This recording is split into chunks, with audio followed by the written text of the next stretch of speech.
Enter Hannah Fairchild, age 12, separated from parents, family, and perhaps even a little more than that. But things are about to change for Hannah, because there's someone new coming to town. Someone right next door.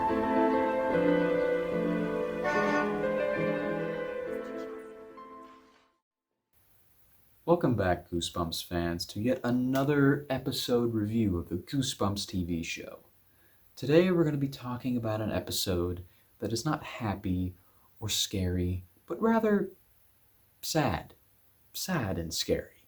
A really depressing tale in the Goosebumps library of television episodes.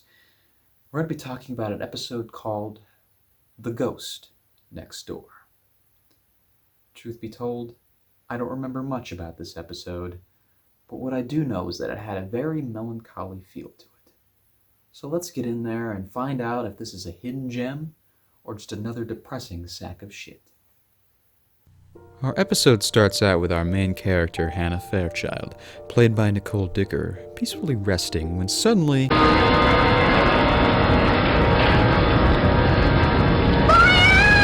Nah, just kidding. There's no fire. Kinda odd to have a fake-out that early in the episode, though. Besides that brief fake-out, the episode starts off really strong with this first sequence. Frankly, I always thought this was the scariest moment in the whole episode, and maybe even Goosebumps as a whole. Hannah is writing to one of her good friends who's away on summer vacation, but as she types, a mysterious voice from out of the darkness begins to call for her. Think about this. You're 12 years old. Alone. No parents, no siblings. It's just you, alone in your bedroom. But then you hear somebody calling out your name. And then you see a shadowy figure standing on your lawn. What do? As she tries to find the source of the voice, she sees a mysterious figure moving around outside, to which Hannah does the smart thing and immediately contacts the police. However, the phone appears to be broken, and she gets a response from the 911 operator, but not the one she was hoping for. Hello, 911, do you have an emergency? Yes, I have an emergency. I just told you. Aren't you listening to me? Hello? Hello, is anyone on the line? Hello? There's something wrong with the phone. Can you hear me? That's when a rock flies through her living room window, and Hannah stops being a smarter character and starts being an incredibly stupid one, and running straight out the front door. Yeah, run outside, where a guy threw a rock at your house. You're running to the danger, Hannah. While she's trying to get away from this stupid camera effect, she trips because that's what horror movie characters do, and that's when she meets the shadowy figure that was waiting outside her house. A tall, dark, mysterious silhouette that... Nah, just kidding, it's just an albino. You know, where I come from, we usually just say hello. This is Danny Anderson. He's the new kid in town, and he just moved in across the street. The strange thing is that Hannah never noticed anyone moving in next door. Surely this is something she would have heard or seen happening, but strangely enough, she did not. After Danny gives Hannah another scare, she returns home with the shadowy figure from before watching from afar.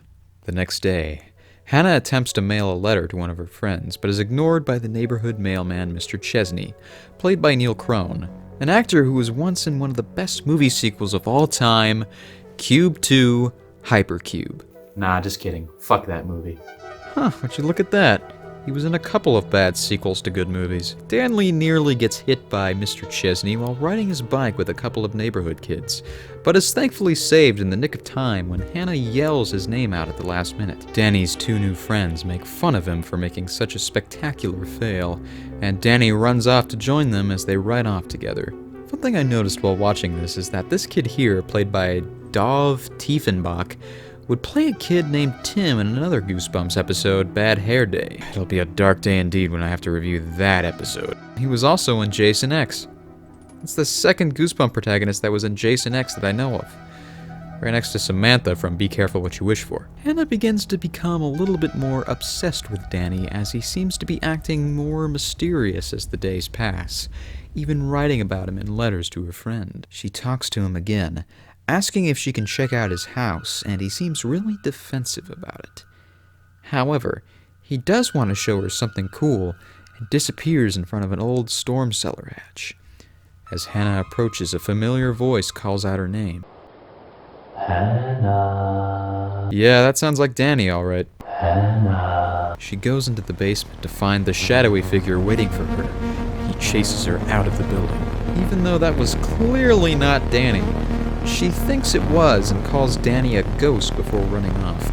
Convinced that Danny is a ghost, she does her research about the house next door and discovers that a fire had occurred in her neighborhood that killed an entire family. Ah, yes, the proof you need that Danny is a ghost. I want to read that a little bit more thoroughly before you jump into any conclusions there, Hannah. She runs over to Danny's house to confront him about, well, being a ghost, I guess, and then she meets Danny's deaf mother. His mother being deaf is just more proof to Hannah that the house is haunted, apparently. And if that wasn't enough, there's candles everywhere and the stove is full of webs. Clearly, the work of ghosts. Thankfully, Danny points out that she's being retarded and she comes to her senses. It's here that they connect a bit, and it's kind of cute because I can sense a little romance here. Goosebumps episodes don't typically have that hint of tone in there, and it kind of surprised me a bit. I'm a complete loser. Well, not a complete one. I'm sorry. You go first. You first. Hannah gives Danny the article she printed out about the house fire, and that's when he notices something that Hannah should have noticed instantly. The house that burned down, that was her house. No! Yes, it turns out the fire at the beginning of the episode was really real, and Hannah was the ghost the entire time. You're right. There is a ghost around here. It's you. And that was part 1. I liked it. Very good, very spooky. Had a lot of tense moments and a good feel to it. Let's hope that keeps in part 2.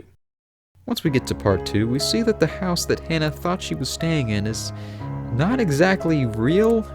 You see, apparently all of what she was doing inside her house, like using the computer or printer or even the phone, wasn't actually real, but was really in her head, which makes no sense at all. If the printer wasn't real, how'd she get the paper? How'd she call the police earlier? Surely a burnt down house can't have a printer, internet access, and a connected phone line. Also, this house is supposed to have burned down, killing a whole family, but this doesn't look like a house that burned down. It just looks like someone covered it in soot and decided to turn it into a greenhouse, I guess. Hannah finally comes to terms with the fact that she is indeed a ghost. To reassure her of that fact is the shadow man from earlier who appears in the darkness that was once her bedroom. Don't be sad, Hannah. You'll always have me. This creature is known as a spirit, and he's here to teach her how to be a ghost. It's reassuring to know that the afterlife has a tutorial level. However, Hannah finds the figure to be sketchy, especially since he seems so adamant that she should not talk to Danny, the only person who can actually hear or see Hannah. She tries talking to Danny once again, but now that he knows she's a ghost, he's terrified of her and tries scaring her off with garlic. Garlic, what do you think I am? A vampire? I find it funny that they're having this conversation in front of Danny's mother, who looks very confused by all of this. I don't need to see a doctor, Mom. Unsure as to what to do next, Hannah accepts the ghost lessons from the spirit shadow guy, and he teaches her how to be a ghost. First lesson? How to move objects. Hannah decides to practice with Mr. Chesney while he's on his mail route and gives him quite the scare.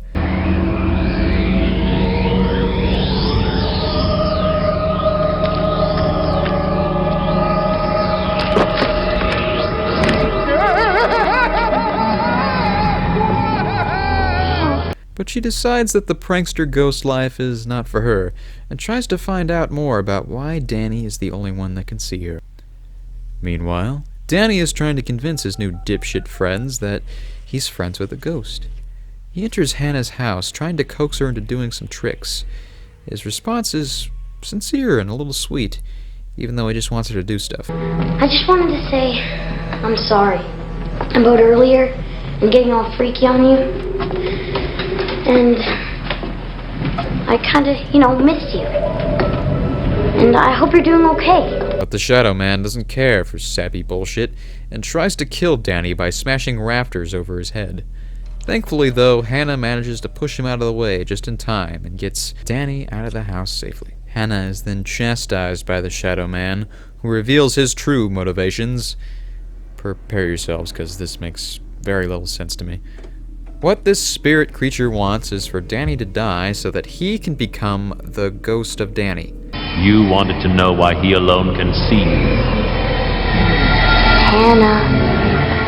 Because by midnight tonight he is destined to leave the land of the living, and I will at last have a shape, a body, like you. I will become a ghost, and there's nothing you can do to stop me. Because I guess a spirit is like a pre-ghost? I really don't know how ghosts work in this universe. The spirit is only here because Danny is destined to die. So I guess these guys exist depending on who's next up on the calendar. It's strange, unusual, and I'm not really sure how I feel about it from a story standpoint, because, like I said, it doesn't make much sense. But it's unique and original, so I'll give it that. Hannah finds out that she has till midnight before Danny is destined to die, and she comes to the conclusion that her purpose here was to save Danny. Meanwhile, Danny gets talked into doing a dumb prank by his loser friends.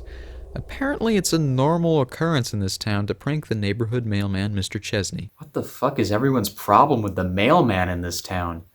The hell did Mr. Chesney do? Is he planning on going postal or something? Danny breaks into Mr. Chesney's basement to set off a stink bomb, but accidentally ends up setting the entire house on fire with the match, and somehow gets himself locked in the closet. I'd like to think the Shadow Guy did this to get Danny killed, and not that he's just really stupid or something. Thankfully, Hannah rushes in to save him after stealing a bike, but lacks the strength to pick him up. So she finally gains some brain cells and plays the piano to let people know that someone is inside. Oh my goodness. Do you hear that? There's someone inside. Please, thank you. Oh! Mr. Chesney breaks back inside to save Danny, which causes the shadow to fade out of existence, by guess. And now with Danny safe, Hannah safely moves on to the afterlife, and Danny lives to prosper another day. Goodbye, Danny. Thank you, Hannah. Just a friend, Mom. I'm just talking to a friend.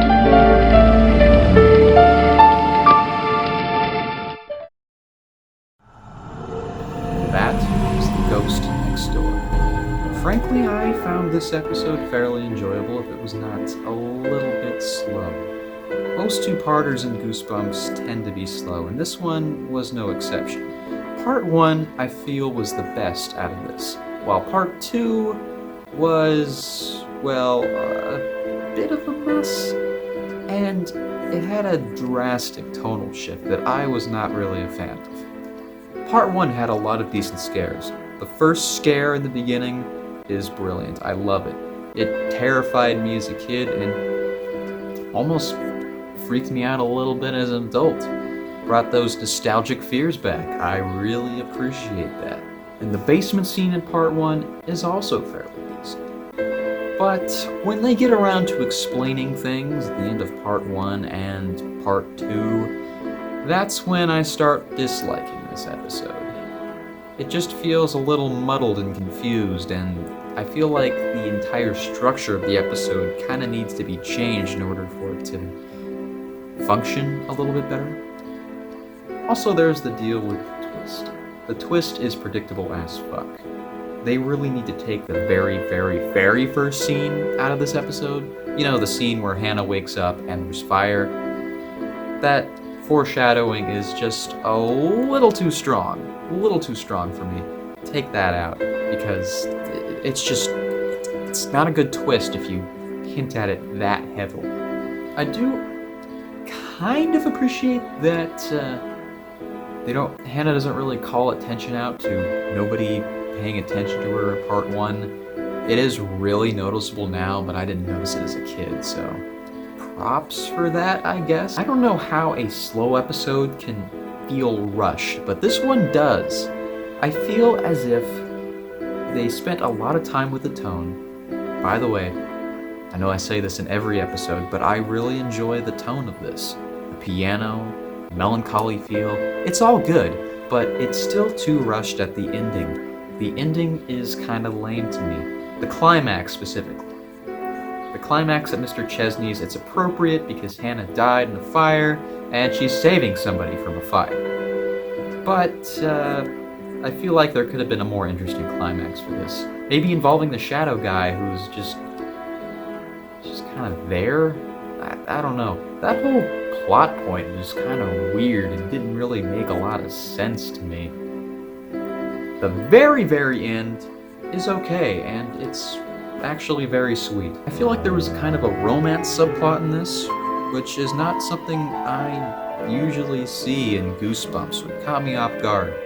I don't think it's well done, though, because I don't think these actors have that good of a chemistry. I mean, there's a few hints of some chemistry, I guess, in there, but it's not properly conveyed because they're not that good of actors.